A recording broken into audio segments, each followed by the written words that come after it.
ఏపీలోని విశాఖ స్థానిక సంస్థల కోట ఎమ్మెల్సీ ఎన్నికలకు టీడీపీ దూరంగా ఉండాలని నిర్ణయించుకుంది.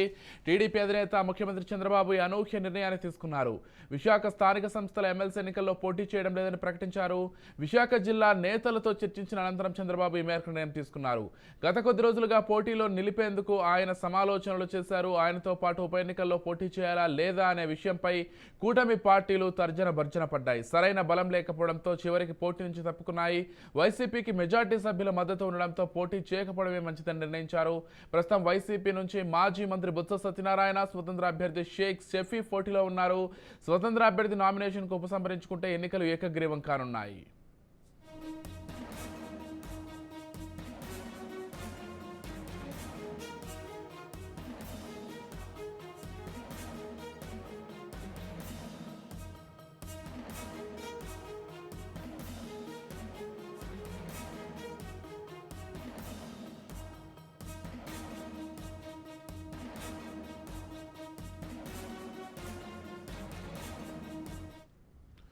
ఇవాళ మధ్యాహ్నం 3 గంటలతో నామినేషన్ల గడువు ముగియనుంది. స్వతంత్ర అభ్యర్థి నామినేషన్ ఉపసంహరించుకోకపోయినా బొత్స విజయం లాంఛనమే కానుంది. ఎందుకంటే విశాఖ స్థానిక సంస్థల ఎన్నికల్లో ఎంపీటీసీలు, జెడ్పీటీసీలు, మున్సిపల్ కౌన్సిలర్లు, కార్పొరేటర్లు కలిపి మొత్తం 838 ఓట్లు ఉన్నాయి. వాటిలో 636 మంది ఎంపీటీసీలు, 36 మంది జెడ్పీటీసీలు, 97 మంది కార్పొరేటర్లు, 53 మంది కౌన్సిలర్లు, మరో 16 మంది ఎక్స్ అఫీషియో సభ్యులుగా ఉన్నారు. మరో ముగ్గురు వైసీపీ ఎక్స్ అఫీషియో కింద దరఖాస్తు చేసుకున్నారు. ఇందులో టీడీపీకి 200కు పైగా ఓట్లు ఉండగా వైసీపీకి 543కు పైగా ఓట్లు ఉన్నట్లు ఆయా పార్టీలు లెక్కలేసుకున్నాయి. విపక్ష వైసీపీకి 615 మంది ప్రజాప్రతినిధులు ఉండగా టీడీపీకి 214 మంది ఓటర్లు మాత్రమే ఉన్నారు. ఇరు పార్టీల మధ్య 400 మంది తేడా ఉంది. ఈ నేపథ్యంలో బొత్స గెలుపు సులభం కానుంది.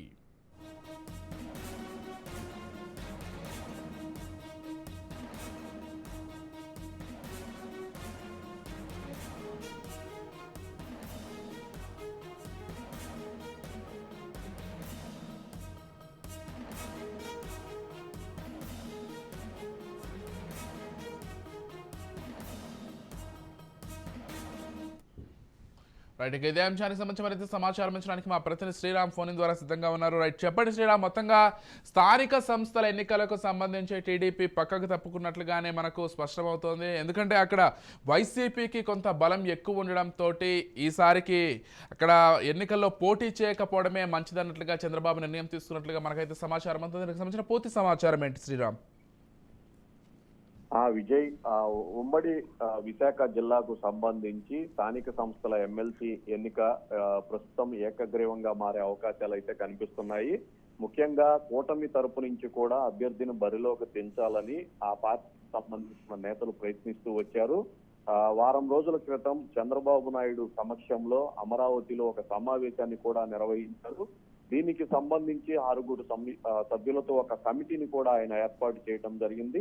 ఈ కమిటీ క్షేత్రస్థాయిలో అన్ని విషయాలను కూడా పరిశీలించి ఈ ఎన్నికలలో పోటీ చేయకపోతేనే మంచిది అనే ఒక అభిప్రాయాన్ని అయితే చంద్రబాబు నాయుడు దృష్టికి తీసుకువెళ్ళింది.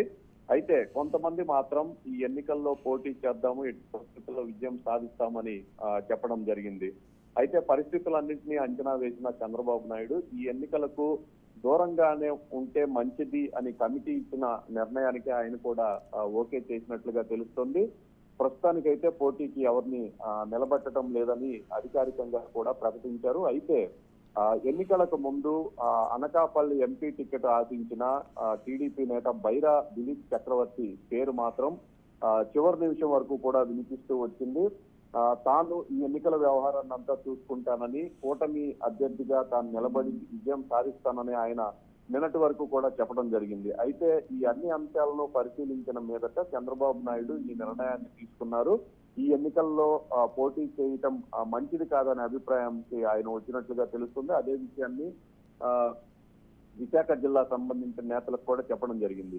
మరోవైపు జనసేనకు సంబంధించి అలాగే బీజేపీకి సంబంధించిన నేతలు మాత్రం అభ్యర్థిని దించి పోటీలో ఉంటేనే మంచిది అనే అభిప్రాయాన్ని వ్యక్తం చేశారు. అయినప్పటికీ కూడా ఫైనల్ గా చంద్రబాబు నాయుడు చెప్పిన మాటనే వారు కూడా ఓకే చేసినట్లుగా ప్రస్తుతం విశాఖ జిల్లాలో ఆ పార్టీ నేతలు చెప్తున్నారు. మరోవైపు ప్రస్తుతం కూటమి తరపున ఎవరు అభ్యర్థి బరిలో లేకపోవడంతో వైసీపీకి సంబంధించి బొత్స సత్యనారాయణ విజయం లాంఛనప్రాయమే. అయితే బొత్స సత్యనారాయణతో పాటుగా మరో వ్యక్తి తన నామినేషన్ ను దాఖలు చేయటంతో ఎన్నిక జరుగుతుందా లేదు అతను విత్డ్రా చేసుకుంటే బొత్స విజయం ఖరారవుతుంది ఎన్నిక జరగకుండానే. ప్రస్తుతం ఈ అంశానికి సంబంధించి పరిశీలన జరుగుతుంది. అయితే సదరు వ్యక్తి ఈ ఎన్నికల నుంచి విత్డ్రా చేసుకుంటారా లేదా అనేది మాత్రం 16వ తారీఖున తేల